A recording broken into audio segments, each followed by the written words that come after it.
తిరుపతి దర్శనం చేసుకొని రిటర్న్లో వచ్చేటప్పుడు తిరుపతిలో వీడియో అండి. ఇదైతే మాత్రం మా వారు మా అమ్మాయి అంటారు, ఈ సర్ది వీడియోలు గోలేందమ్మా, మాకు ఎప్పుడు వీడియోలు అప్పుడు అప్లోడ్ చేసుకోవడానికి ఎంత బద్ధకం ఎందుకు నీకంటారు. బద్ధకం కాదండి, నాకు ఇంట్లో అస్సలు కుదరట్లేదు. అందుకని చెప్పేసి ఇంకా ఈ వీడియో మా అమ్మాయి డిలీట్ చేస్తానంటే, అమ్మ ఆగమ్మ, నేను వాయిస్ ఇచ్చుకొని ఇంకా పెట్టేస్తానని చెప్పేశాను.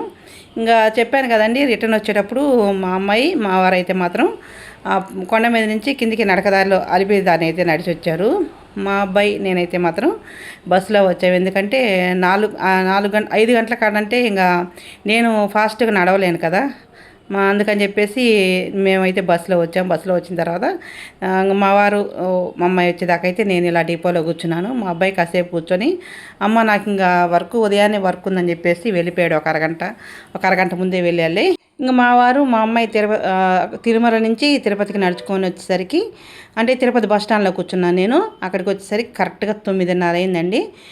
ఉదయం నుంచి మా వారు కానీ మేము కానీ ఎవ్వరు ఏం తినలేదు. ఉదయం ఒక ప్లేటు బోండా తిన్నాం, ఇంకంతే. ఇంకా దర్శనంలో కూడా ఏమి తాగడం కానీ తినడం, అదే అలా క్యూ లైన్లో కానీ అక్కడక్కడ మరి పెడతారు కదా కంపార్ట్మెంట్లో, అది కూడా మేమేం తినలేదు. ఇంకా సాయంత్రం దర్శనం టైం అయ్యేసరికి వెళ్ళిపోయాం కదా, ఇంకా సరే అని చెప్పేసి ఇప్పుడు మా వారు మా అమ్మాయి వచ్చిన తర్వాత ఇంకేం తిందామని అనుకుంటుంటే అక్కడ ఒక హోటల్ కనిపించిందండి. హోటల్ కనిపిస్తే మేమైతే హోటల్కి వెళ్ళి గోబీ మంచూరియా ఆర్డర్ చేసాము. అంటే ఏం తినాలో అర్థం కాలేదు ఈ సమయంలో, అది అయితే కొంచెం వేడివేడిగా బాగుంటుంది కదని చెప్పేసి గోబీ మంచూరియా ఆర్డర్ చేసాము. ఇదైతే 150 రూపాయలంట. టేస్ట్ మాత్రం చెప్పనవసరం లేదండి, అంత బాగుంది.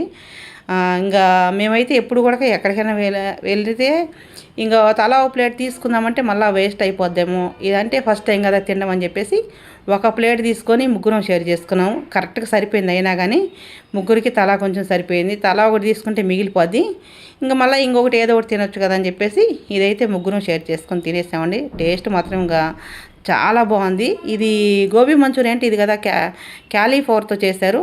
దీనికైతే సాసు అది కూడా ఇచ్చారు. తర్వాత ఇంకా ఇంకొకటి ఏమన్నా తిందాం తలా అంటే ఇంకొకటి ఏదో ఒకటి తీసుకుందాం అని చెప్పేసి వెజ్ రైస్ అయితే తీసుకున్నామండి.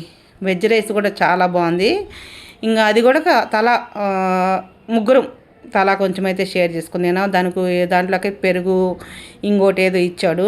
ఇంకా సరే అని చెప్పేసి తలా కొంచెం తినేసి మా వారైతే టీ తాగాడు. ఇది కూడా 150 రూపాయలనండి. టేస్ట్ మాత్రం బాగుంది.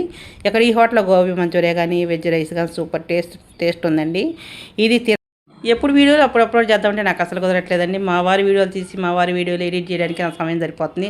అదేమంటే మా వారు ఎగతాళి చేస్తాడు. ఇదండి వీడియో నచ్చితే లైక్